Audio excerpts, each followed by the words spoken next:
We are going to continue our series on The Bible Explains, Part 196.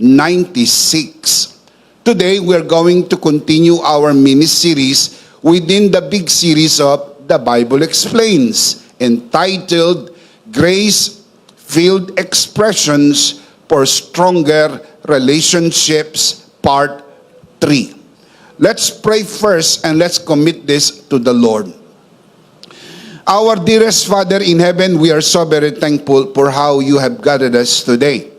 Thank you so much for these beautiful people who came here.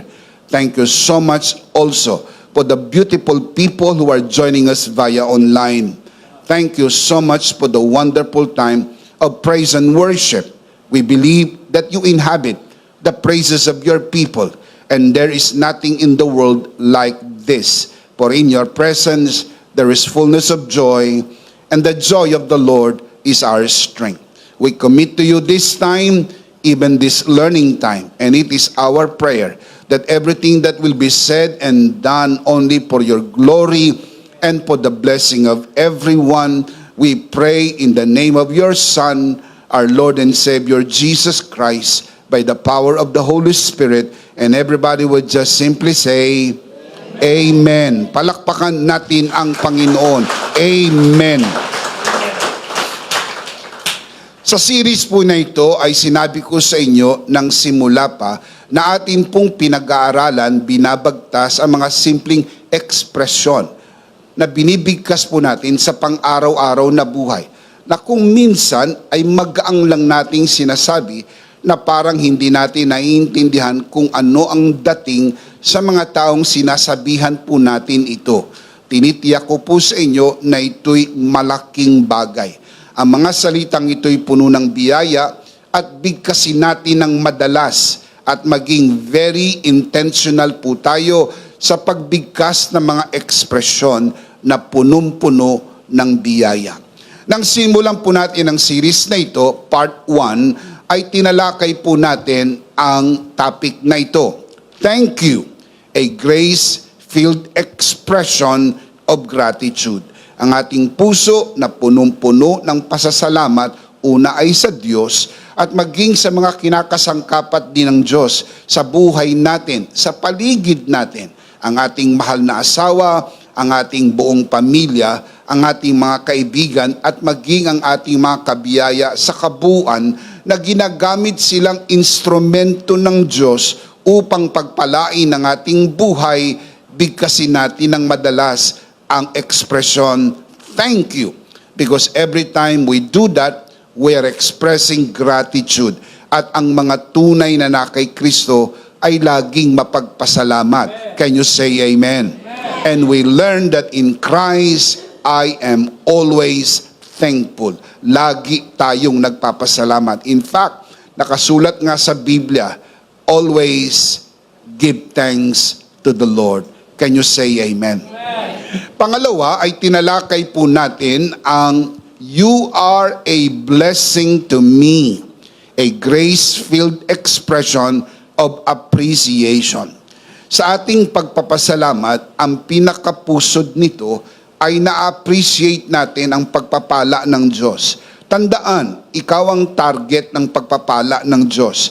At upang ang pagpapalang ito'y makarating sa iyo, gumagamit po siya ng mga kasangkapan. Hindi lang tayo nagpapasalamat, ina-appreciate natin ang mga ito.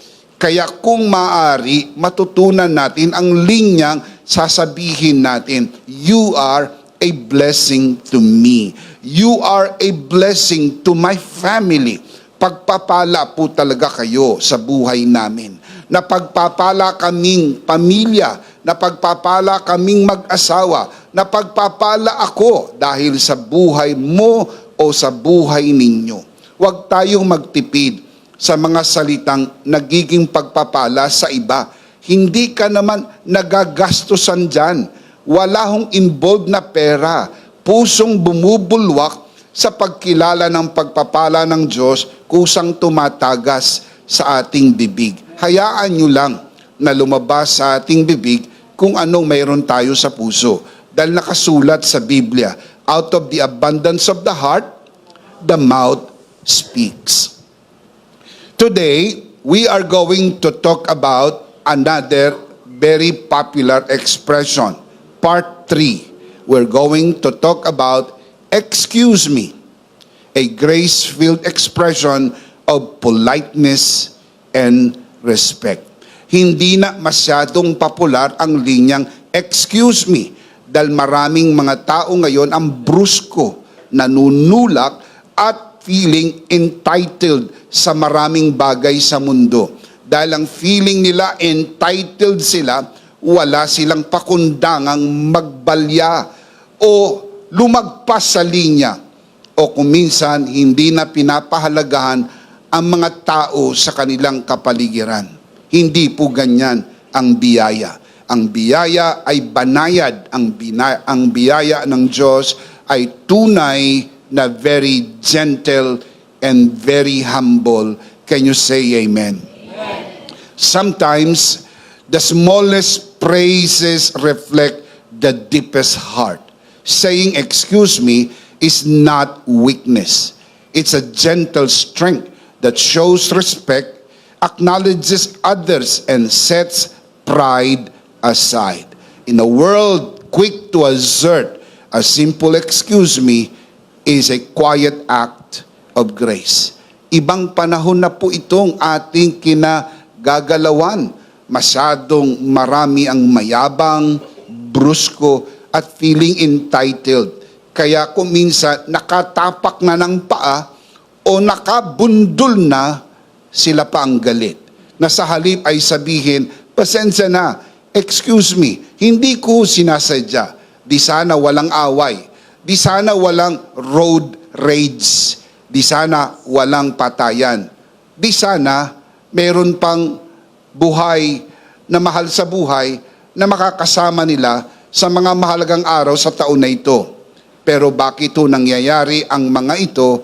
Dahil may mga taong feeling entitled, feeling nila silang may-ari ng kalsada, feeling nila silang hari ng mundo, feeling nila untouchable sila. Kaya dahil puron, nakalimutan nila ang mahalagang ekspresyon na, excuse me po. At yan ay isang grace-filled expression. I want to share with you today the 3 implications of saying, excuse me. Anong implikasyon sa tuwing sinasabi natin, excuse me?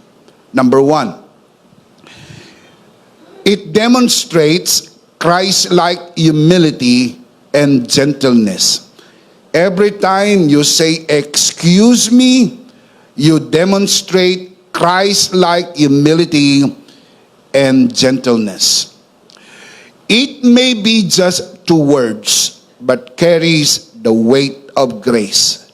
When we say, excuse me, we choose to approach others with kindness rather than entitlement. It is a quiet way of saying, I value you, I am willing to wait, yield, or adjust for your sake. Ang sarap pakinggan, ano po? Akala natin pangkaraniwan lang, excuse me. Ang ibig sabihin pala nito, I value you. I am willing to wait. I am willing to yield. And also, I am willing to adjust for your sake. Mga kapatid, ang pinag-uusapan natin ay mga relasyon gusto mong panatilihin. Hindi mo kailangan matutunan ito kung gusto mo nang itapon ang relasyon. Pero kung gusto mong panatilihin ang relasyon yung mag-asawa, magkapatid, pamilya, at higit sa lahat ang kapatid mo sa pananampalataya, learn the art of saying, excuse me. Hindi ito kahinaan. Hindi ibig sabihin mas mahina ka kaysa iba. Ipinapakita mo lang ang kababaan ng loob kay nahunan sapagkat ang mga ito naman ay bunga ng Espiritu na nasa iyo na. Ipinapakita mo lamang. Philippians chapter 2, verse 3, the Apostle Paul explains, do nothing out of selfish ambition or vain conceit. Rather, in humility, value others above yourself. Kapag feeling entitled ka at ang tingin mo mas mataas ka sa lahat, hindi mo nga alam ang ekspresyong, excuse me. Bakit? Sapagkat feeling mo lahat dapat yumuyuko sa iyo. Ikaw ay feeling entitled. Pero kung ikaw ay tumanggap na ng biyaya ng Diyos, ito po'y ekspresyon na ng kababaan ng loob. Sapagkat hindi mo kailangan ng grasya kung mayabang ka. Dahil ang grasya para lang sa mga mababa ang loob. Sapagkat ang grasya ay binibigay sa mga taong umaamin, hindi ko kaya. Kailangan ko ng grasya. The mere fact that you receive the grace of God, humility and gentleness is already inside. All you need to do is just express it outside by merely saying, excuse me po. Ang salitang yan ay nagpapahiwatig ng kababaan ng loob at itinuturing mong iba mas mataas kaysa sa iyo. Saying excuse me is a small but sincere expression of humility. It reflects a heart shaped by Christ, gentle, respectful, and full of grace. Ipinaliwanag ni Apostol Pablo ang katotohanan ito sa paggamit ng ilustrasyon. And no better illustration than the Lord Jesus Himself. Pinaliwanag ni Apostol Pablo, Philippians chapter 2 verse 5, following verses. Paul writes, your attitude should be the same as that of Christ Jesus, who, being in the very nature God, did not consider equality with God something to be grasped, but made Himself nothing, taking the very nature of a servant, being made in human likeness, and being found in appearance as a man, what did He do? He humbled Himself and became obedient to death, even death on a cross. Ang larawang ito'y maliwanag pa sa sikat ng araw na naiintindihan po natin ang kababaang loob na ipinakita mismo ng ating Panginoong Hesukristo. No better illustration than Jesus Himself. Siya ang tunay na ilustrasyon ng kababaan ng loob. Ipinakita ito ng Panginoong Jesus sa atin. Ang Panginoong Jesus ay nasa atin. Kailangan nating matutunan namang ito ipakita sa mundo nating ginagalawan. In a world where people often push their way forward, saying, excuse me, shows respect and humility. It is a small way to act like Christ, kind, gentle, thoughtful of others. Hindi brusko, hindi ho mapanakit ng kapwa, hindi po nang babraso at nang babangga. Ang biyaya ay banayad. Ephesians chapter 4 verse 2, the Apostle Paul writes, be completely humble and gentle. Be patient, bearing with one another in love. Not just humble, but completely humble. Number one, when we say, excuse me, it demonstrates Christ-like humility and gentleness. Number two, when we say, excuse me, it respects limitations and feelings. Ang bawat tao ay mayroong limitasyon. Alam mo man o hindi, totoo yun. At alam mo na ikaw ay may damdamin, ang iba mayroon ding damdamin. Kung nasasaktan ka, siguradong nasasaktan din naman ang iba. Dahil parehas sa damdamin ang mayroon ang bawat isa. Saying, "Excuse me," is not just about being polite, though we should be. It's about honoring the limitations and feelings of others. It means we are willing to pause, yield, and be mindful of what others may be going through. Mayroong limitasyon ang bawat isa. Kung tatawid ka sa ibang limitasyon, kailangan mo ang magpasintabi. Excuse me po. Ang mga anak natin ay mayroong sariling silid kung mayroon man, yun po'y limitasyon. You cannot just go inside without saying, "Excuse me, pwede bang pumasok?" Ang tawag po ron ay respeto. Anak ko lang naman yan. Mali. Sapagkat lumagpas ka sa limitasyon at nagpakita ka ng disrespect. And children learn a lot in what they see. If we want them to learn politeness and respect, it must be seen first in our own house. Because charity begins at home. Respeto, merong limitasyon. Hindi mo yan gamit. Hindi mo yan sasakyan. Hindi mo yan cellphone. Hindi mo yan computer.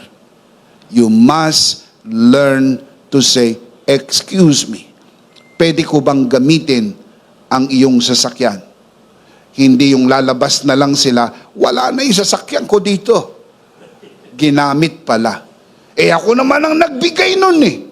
Tama, maring ikaw nga, pero hindi na ikaw ang may-ari. Ibinigay mo na yan at ang anak mo na ang may-ari o asawa mo na ang may-ari o kaibigan mo na ang may-ari dahil ibinigay mo na. Ang tawag doon, respeto. Kung minsan, over-familiarity breeds contempt. Yung masyado tayong familiar na sa isa't isa, nalalampasan na natin ang mga limitasyon na hindi po tayo nagsasabi, "Excuse me po." 1 Corinthians chapter 13 verse 4 to 5, the Apostle Paul explains, "Love is patient. Love is kind. It does not envy. It does not boast. It is not proud." Look at the next verse. "It is not rude. It is not self-seeking.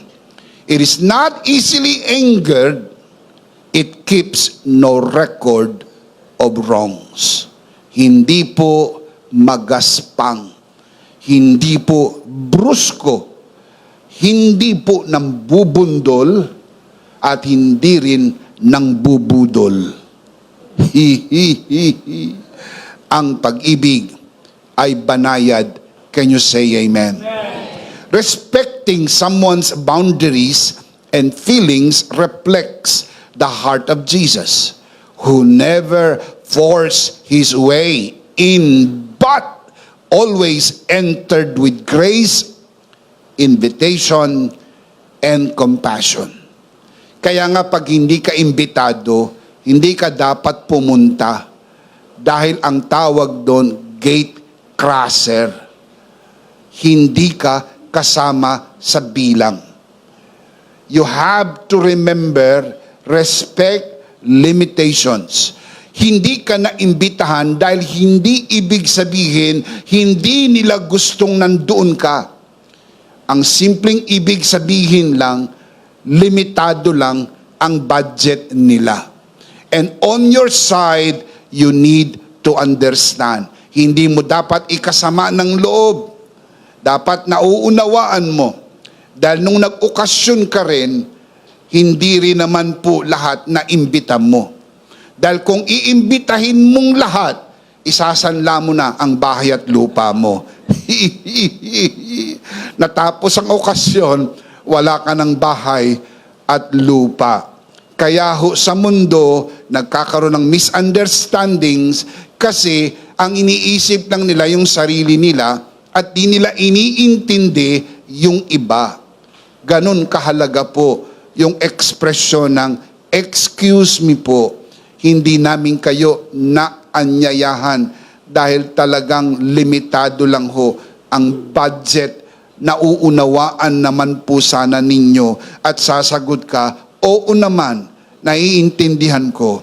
At sana maintindihan mo rin, next time, hindi rin namin kayo iimbitahin. Ang tawag dyan, mutual understanding. Kailangan maging banayad. Hindi ho brusko. John chapter 4. Makita nyo po ang story where Jesus did not condemn the woman at the well, but gracefully invited her to drink the living water. Banayad na banayad ang dating. Hindi ho pinwersa ni Jesus ang kanyang sarili. Nagbukas lamang siya ng conversation. Hindi niya hinusgahan ng babae. Naunawaan niyang lagay ng babaeng ito at inalok niya na uminom ng tubig ng buhay upang hindi na siya muling mauhaw. Sapagkat wika ni Jesus, ang sinuman uminom ng tubig mula sa balong ito ay palaging mauuhaw. Ang sinumang uminom ng tubig na ibinibigay ng Panginoong Jesus, hindi na mauuhaw pang muli, kailan pa man, para siyempre, palakpakan para kay Jesus. Hallelujah! Mark chapter 10, Jesus did not condemn the young rich man, but loved him and invited him to follow him all the way. Although you know the story, he went away sad, but the invitation was given. Mark chapter 10 verse 21, Jesus looked at him and loved him. He did not condemn the man. He loved the man. And he said to the man, one thing you lack. Go, sell everything you have, give to the poor, and you will have treasure in heaven. Then come, follow me. I just wish that the story ended well, that the man followed Jesus. But it was the opposite. The man went away very sad. Mga kapatid, hindi lahat ng imbitasyon ay positibo ang tugon ng tao. Pero hayaan nyo lang na maikintal sa isip ng sino man, sila'y naanyayahan. Dahil mahalaga ang paanyaya ng kaligtasan ay para sa lahat. Walang tinatangi, walang sinisino, para sa lahat. Sapagkat gusto ng Diyos, ang lahat ay maligtas. Can you say amen? Number 2, it respects limitations and feelings. Every time you say, excuse me. Number 3, every time you say, excuse me, it promotes respect and service. Sa tuwing sinasabi mo, excuse me po, ikaw ay gumagalang at nagbibigay ng serbisyo. Saying excuse me is a simple yet powerful way to show respect and consideration for others. It acknowledges their presence and reflects servant's heart by prioritizing others' needs and space. Isipin mo, nasa tabi mo siya. Meron kang kukunin doon.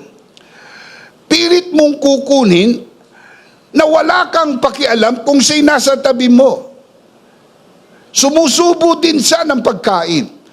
Dahil hindi ka nagpasintabi, yung kanyang subo ay imbis sa bibig napunta sa ilong. Pero hindi dapat nangyari kung bago mo inabot yung gusto mong abutin, nagsabi ka ng, "Excuse me po, ako na lang ang walang pagkain, lahat kayo meron. Kukuha po ako ng pagkain." And by saying that, you just respect the person. Kasi yung presensya niya nandoon eh. Kaya madalas sinasabi, hindi mo ginagalang yung presensya ko ah. Kasi alam niyo po, ang bawat presensya ginagalang. Sapagkat ang paggalang sa presensya ng sino man ay isang magandang ugali kasi gusto mo rin na igalang ang iyong presensya. Tandaan po natin, ginagawa rin naman ng mga tao sa atin kung anong nakikita nilang ginagawa natin sa iba. Saying, "Excuse me," is a small act cultivates culture where people honor and serve one another in everyday interactions. Romans 12:10, the Apostle Paul explains, "Be devoted to one another in love." Look at the next line. Honor one another above yourself. See, walang idea ng entitlement. Huwag mong itaas ang iyong sarili sa kanila. Now, hindi po laban ang Diyos sa pagtataas or promotion. Pero hayaan mo ang Diyos ang magtaas sa iyo. Hayaan mo rin ang mga tao ang magtaas sa iyo. Pero huwag mong itataas ang iyong sarili. Because if you put yourselves above others, you feel entitled ka sa lahat ng bagay. Mga kapatid, that will cause a lot of problems in this life. If you honor one another above ourselves, then there will be peace on the earth. Kaya ho, maraming kaguluhan sapagkat lahat po feeling entitled po sila sa lahat ng bagay na hindi naman po totoo. Kaya ho, nagkakaroon ng kaguluhan. Luke chapter 19 shows how Jesus honored and served Zacchaeus, a man despised by society, demonstrating his heart of love and grace. Marami sa inyo kilala nyo na si Zacchaeus. Pero probably, meron ding iba hindi nyo pa kilala si Zacchaeus. Si Zacchaeus po ay nagtatrabaho sa BIR, Bureau of Internal Revenue. Siya po isang tax collector. Noong panahon noon, ito po'y kinamumuhian ng mga tao. Dalawa lang ang tinuturing na chief sinners sa Bible as recorded: prostitute and tax collectors. Ang mga ito ay despised in the society. Ito po ay nilalayuan, hindi kinakausap, hindi po iniimbita, sapagkat ang mga ito ay salot ng lipunan nung panahon noon ang kanilang damdamin, nilalayuan. Pero nang makita ng Panginoon Jesus si Zacchaeus na nasa taas ng puno, dahil siya po ay mababang tao, umakyat sa puno upang makita si Jesus. Ang sabi ni Jesus, "Zacchaeus, bumaba ka dyan, pupunta ako sa iyong bahay." Ano po yun? Grasya. Ang ibig sabihin ng grace, to receive what you do not deserve. Hindi po deserve ni Zacchaeus na puntahan siya ng sino man, lalo na ni Jesus sa kanyang bahay. Pero pinuntahan siya ni Jesus. Ang tawag doon, grasya. Tumanggap si Zacchaeus ng grasya. Mga kapatid, ang pagbibigay pansin kay Zacchaeus, ang pagbibigay ng pansin sa kanya ay pagbibigay po ng respeto kahit hindi karapat-dapat respetuhin itong si Zacchaeus dahil sa kanyang estado bilang makasalanan at maniningil ng buwis. Pumasok si Jesus sa bahay ni Zacchaeus, nagkaroon ng malaking hapunan, Pagkatapos ng hapunan, ay sinabi ni Zacchaeus, ang pumosong linya, ang kalahati ng kayamanan ko, ibibigay ko sa mahihirap. At kung ako'y nakadaya ng sinuman, papalitan ko ng ika-4 na ulit. Half of my possessions I will give to the poor. And if I have cheated anybody out of anything, I will pay back 4 times the amount. How did Jesus respond? Nung marinig ito ng Panginoong Jesus, ano ang kanyang naging tugon? Luke chapter 19, verse 5. When Jesus reached the spot, remember, look at him and say, "Come down immediately. I must stay in your house." Remember, nagpunta si Jesus sa bahay niya. Narinig niya ang mga salitang ito. At sinabi ni Jesus sa loob ng bahay, "Today, salvation has come to this house." Mga kapatid, mula po doon sa lansangan, nakita niya si Zacchaeus sa taas ng puno, sa loob ng bahay. Narinig niya ang binigkas ni Zacchaeus at binigkas niya ngayon sa araw na ito, dumating na ang kaligtasan. Ito po'y mga salita ng respeto at paglilingkod. Mga kapatid, bawat isa sa atin ay laging mabibigyan ng pagkakataon tulad nito. At hayaan natin na maipamalas natin yung grasya ng Diyos na naigawad na po sa atin. Can you say Amen? Amen. Let's see them again. 3 implications of saying excuse me. Number 1, it demonstrates Christ-like humility and gentleness. Number 2, it respects limitations and feelings. Number 3, it promotes respect and service. So don't you ever miss the opportunity to say, excuse me, verbally or by means of action. Kung minsan, hindi ho yun yung eksaktong salitang binigkas mo, pero yun ang ipinapakita mo. Nagpapakita ka ng kababaang loob, nagpapakita ka po ng kahinahunan, nagpapakita ka ng paggalang sa mga limitasyon at damdamin ng iyong kapwa, at nagpo-promote ka ng respeto at serbisyo. Katumbas po yan ng linyang excuse me po. Now, learning this, I want to share with you the life application sa pang-araw-araw nating pamumuhay. Number 1, be intentionally polite every day. Sadyain mong maging magalang araw-araw. You have to be intentional. You have to be more intentional. Be intentionally polite every day. Be intentionally polite every day, as kindness opens hearts and creates opportunity for grace to flow. A simple act of courtesy can reflect God's love and create a ripple effect of peace in every interaction. Let your words and action be a testimony of His grace.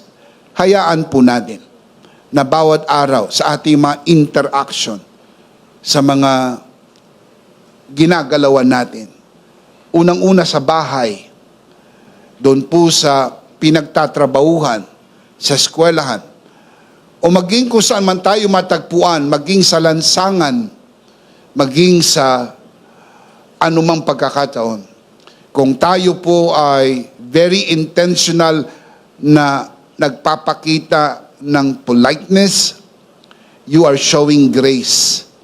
At hindi dapat mahirap ito sa atin dahil nasa atin na ang biyaya ng Panginoon. Can you say amen? Amen. Politeness isn't just about manners. It's about respecting others, offering grace, and reflecting the love of Christ in every interaction. Let your words and action build others up and bring glory to God. Good manner po talaga yon. Kaya lang, more than the good manner, you are displaying grace. Kaya nga sabi ko po sa inyo, ang mga ekspresyon na ito ay pangkaraniwan sa atin, na hindi natin batid, nauunawaan, na mayroon pala itong implication.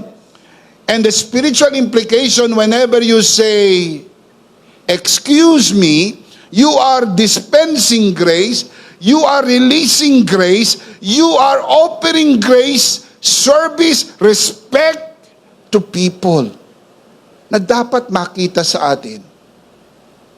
Maring hindi pa tayo perpekto sa bahagi na ito. Pero sabi ng iba, malayo ako dyan. Tandaan, ang lakbaying kay layo-layo nagsisimula sa unang hakbang. At ang unang hakbang ay malaman ito. Hayaan nyo mga katotohanan ito, baguhin ang takbo ng ating kaisipan at maging damdamin natin at maging gawi natin. Upang araw-araw, nagugulat tayo that we are very polite sa ating mga interactions. Ephesians chapter 4 verse 29, the Apostle Paul writes, "Do not let any unwholesome talk come out of your mouths, but only what is helpful for building others up according to their needs, that it may benefit those who listen." Yun pong excuse me po, magbe-benefit yung masasabihan nito. Kasi feeling respected siya. Imagine, binild up mo siya. Maaaring sa bahay na ginagalawan niya ay tinatapak-tapakan lang siya. At pag natapakan ng paa niya, ay pinagagalitan pa siya, haharang-harang ka. Kita mo, kontik na akong matapa.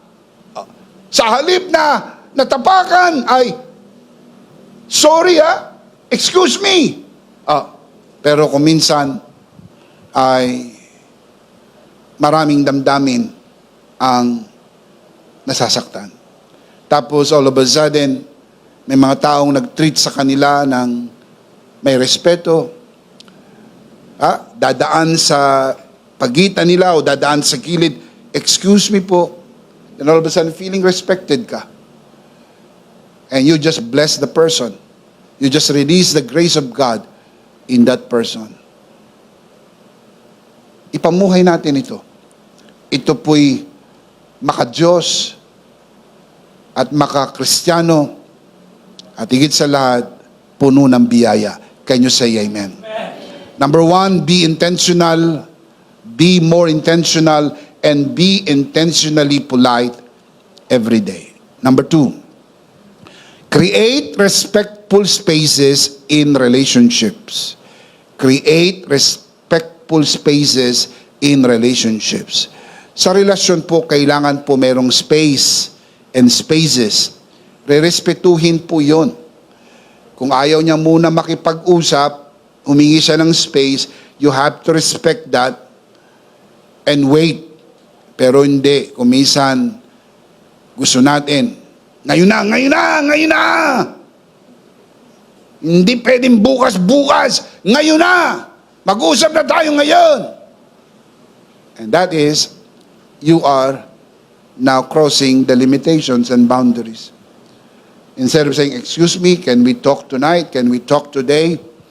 Sabi niya ay, bukas na lang. Okay, we'll talk tomorrow. And that is how grace works. Ang biyaya, hindi lamang po nagbigay sa atin ng kaligtasan. Ang biyaya, binago rin tayo at naging banayad at maunawain. Can you say amen? Create respectful spaces in relationships by being mindful of others' personal space, feelings, and time. Napakahalaga po nun. Mutual respect po yan. Gusto mo re-respetuhin ka rin, you have to respect others' space, others' limitations, others' feelings, and time. Using phrases like, excuse me, shows that you value their presence and recognize their worth, demonstrating that each person deserves respect. Yung hindi kagalang-galang, iginalang ni Jesus. Imagine, dinidispise ng publiko, tax collector. Pero iginalang ni Jesus. Binigyan ng space, binigyan ng opportunity, binigyan ng grasya. Lalo pa yung mga taong malapit sa puso natin, pamilya natin, mga anak natin, asawa, mga kaibigan, ganun na rin po, pati mga kabiyaya sa loob ng simbahan. Can you say amen? 1 Peter chapter 2 verse 17, the Apostle Peter writes, show proper respect to, come on, what's the next word? To everyone, without exception. Show proper respect to everyone. Hindi naman dapat respetuhin yan eh. Kaya nga, grace eh. Ang grace ibinibigay sa hindi karapat-dapat. Ikaw ba karapat-dapat kang iligtas? Ha? Di ba hindi naman? Pero niligtas tayo. Sa mga ito, ibinigay sa atin yung hindi marapat para sa atin. So kung hindi yan kagalang-galang, igalang mo pa rin. At the very least you can do is imitate Jesus. Nagpakita siya ng respeto sa isang makasalanan, binigyan ng pansin, binigyan ng biyaya. Ganon din sa ating mga mahal sa buhay. Can you say amen? Number 3. Teach and model respect in your home. Teach and model respect in your home. Teach and model respect in your home. Remember, charity begins where? At home. By using words that build up, like, excuse me, anak.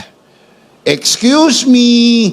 Excuse me. This simple praise reflects God's love and grace, creating an environment where everyone feels respected. Kung nagsasalita siya, pakinggan muna natin. And if you feel you want to butt in, you have to say, excuse me, can I butt in? Mararamdaman ng ating mga anak yung respeto sa kanila.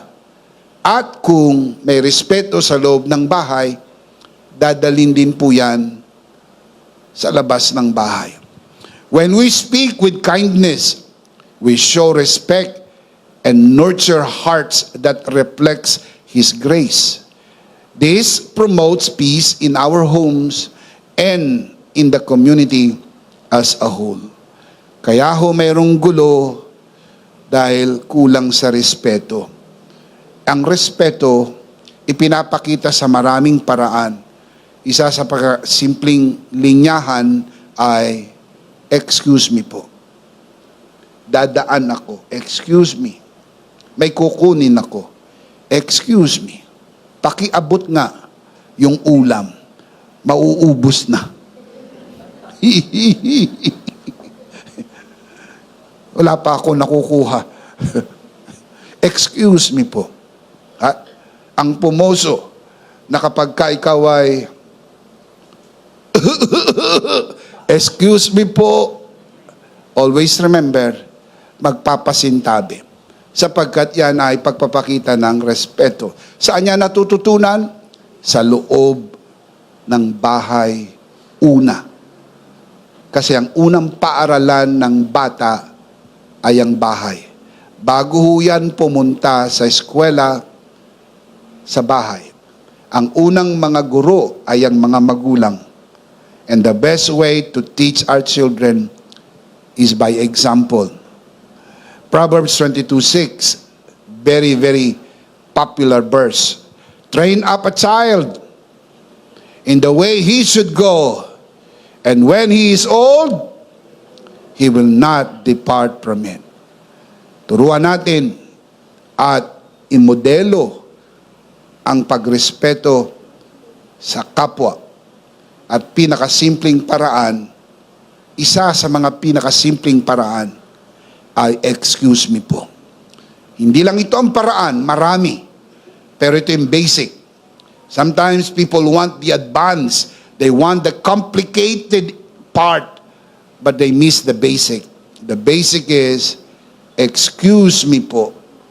Philippians chapter 4 verse 9. Listen what the Apostle Paul said. The things which you learned and received and heard and saw in me. Not only learned, not only received, not only heard, what's the next word? Saw in me. That is modeling. Iminodel ni Apostol Pablo ang kanyang tinuturo. Hindi lang naririnig, ipinakita po niya. This do, and the God of peace will be with you. There will be peace in relationship if we learn respect. Hindi ko sinasabing hindi darating ang panahon, hindi kayo magkakaunawaan. Pero dadalang na po yun hanggang sa tuluyan ng mawala. At kumisan mamimiss mo. Parang matagal na kaming hindi nag-aaway ng misis ko ha. Makagawa nga ng away. Parang matagal na kaming hindi nag-aaway magkakapatid ha. Makagawa nga ng away. Of course, nagbibiro lang si Bishop Emmy. Pero alam po ninyo na minsan mamimiss mo yung matagal nang hindi kayo nag-aaway sapagkat naipapamuhay nyo na yung grasya ng Panginoon.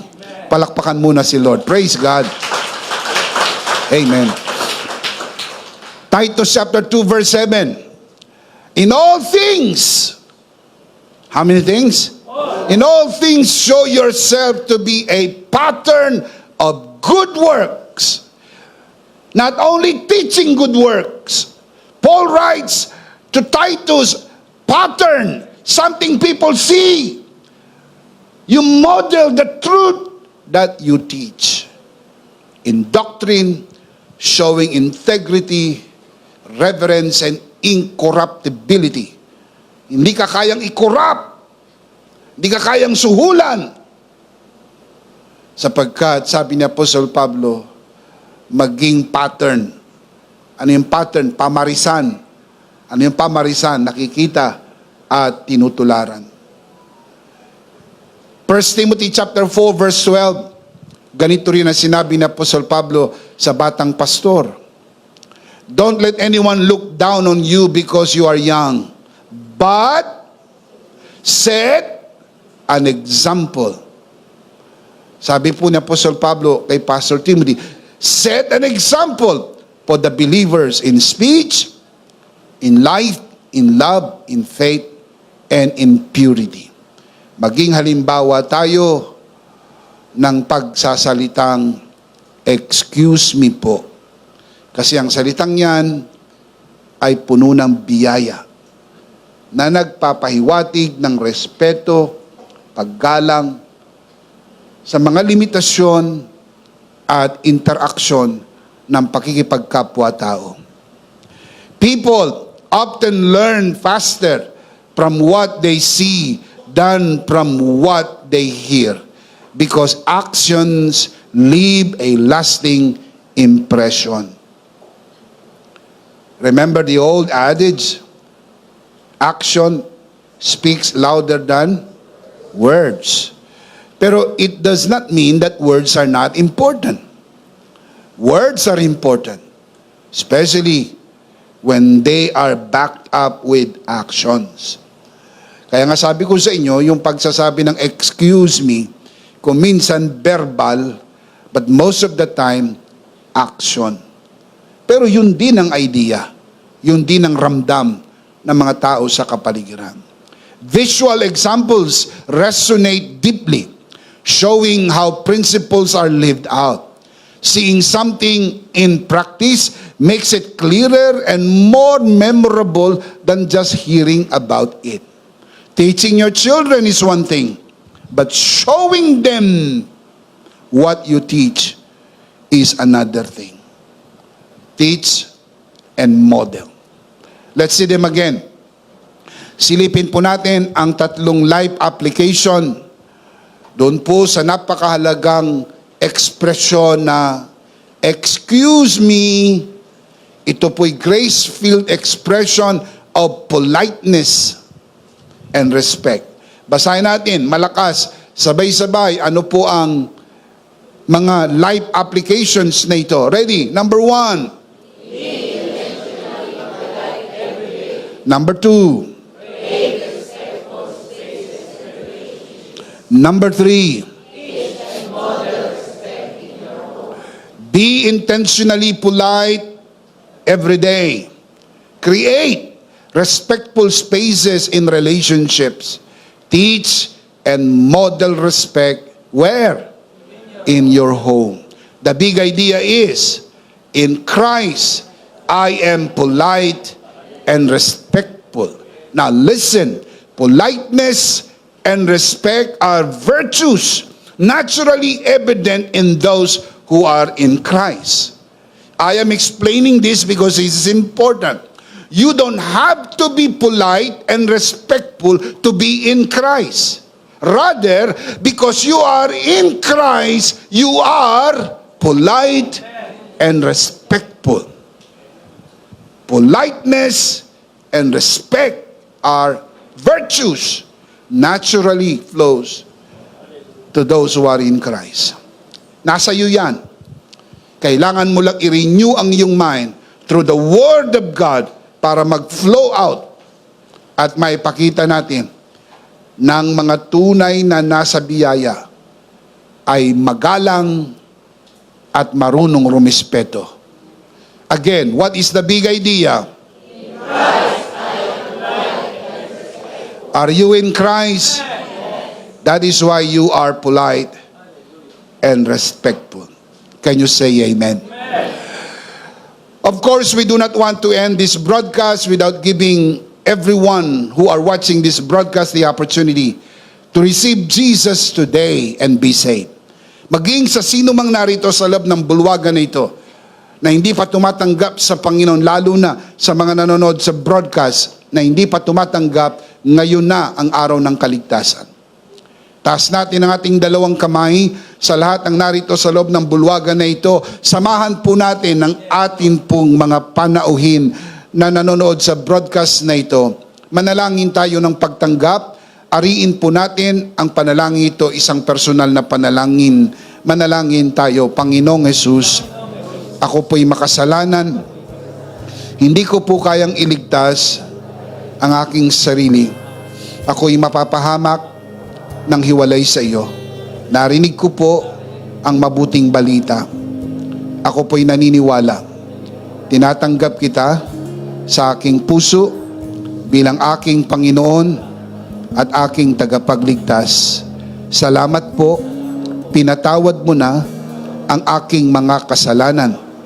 Isinulat mo na ang aking pangalan sa aklat ng buhay. Sa pangalan ni Jesus. Amen. Ako na lang po mananalangin, Ama, sa oras na ito, tinataas ko po sa harapan ng sino man tumanggap sa iyo at nanalangin ng pagtanggap sa unang pagkakataon. Dito sa loob ng bulwagan na ito, lalo na sa mga nanonood sa broadcast na ito, pinagkakatiwala po namin sila sa iyong kagandahang loob na sila'y lumago sa biyaya at sa bagong natagpuang pananampalataya. Sa pangalan ng Panginoon Jesus, tayong lahat ay magsabi ng Amen. Palakpakan natin si Lord. Praise God. Ihanda po natin ang ating mga sarili. Tayo po'y dadako sa gawain po ng banal na komunyon. Kunin po ninyo ang inyong communion elements, mga kabiyaya, and let's do this together.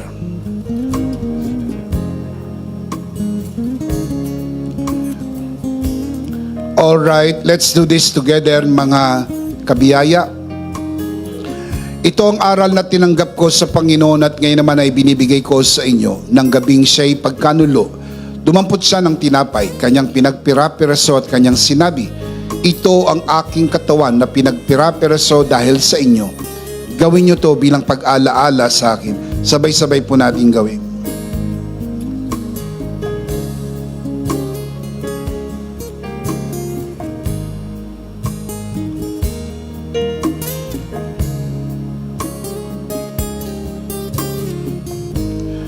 Gayon din naman matapos maghapunan ay kanyang hinawakan ng saro at kanyang sinabi, ito ang saro ng bagong tipan na pinagtibay ng aking dugo. Gawin nyo to bilang pag-alaala sa akin. Sabay-sabay po natin gawin.